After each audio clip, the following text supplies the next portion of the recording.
Today, let's quickly revise an important disease, cholera, which is a classic case of acute diarrheal illness. Cholera is caused by the curved, flagellated gram-negative bacillus called Vibrio cholerae. Strains की बात करें तो there are two primary strains, Vibrio cholerae O1 and Vibrio cholerae O139. Next point is mode of transmission.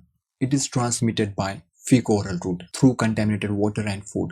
Now let's understand pathogenesis. When stomach acid levels are low, these sneaky bacteria bypass the acidic barrier, then enter the small intestine and multiply rapidly. After that, they release a potent exotoxin called cholera toxin, and this toxin stimulates the production of cyclic AMP, leading to massive secretion of chloride and water into the intestinal lumen, causing profuse watery diarrhea. Some other toxins like zona occludens toxin and accessory cholera toxin also contribute to enhanced fluid secretion. Talking about the incubation period, it varies from a few hours to 6 days.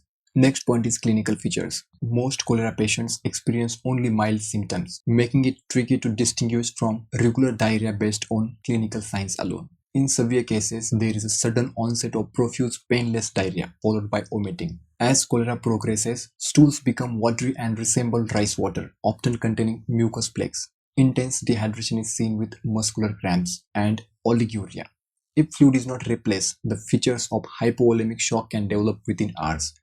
Sometimes children may experience convulsions because of low blood sugar. Now let's look at the diagnosis. Stool dark field microscopy shows the typical shooting star motility of the Vibrio cholerae. Stool and rectal swabs are taken to confirm the diagnosis, and a rapid dipstick test is also available. Next point is the management of the cholera. The primary treatment is rehydration. With proper and effective rehydration therapy, the mortality rate has dropped to less than 1%. Hydration is maintained according to the status of dehydration. In mild and moderate states, oral rehydration is generally enough, but in case of severe dehydration, intravenous fluids become necessary.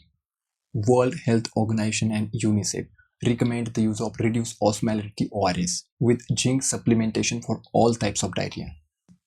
Talking about antibiotics, they shorten the duration and severity of the diarrhea, but antibiotics should be given only to patients with severe dehydration. In antibiotics, ciprofloxacin 1 gram, azithromycin 1 gram, doxycycline 300 mg, and erythromycin are given.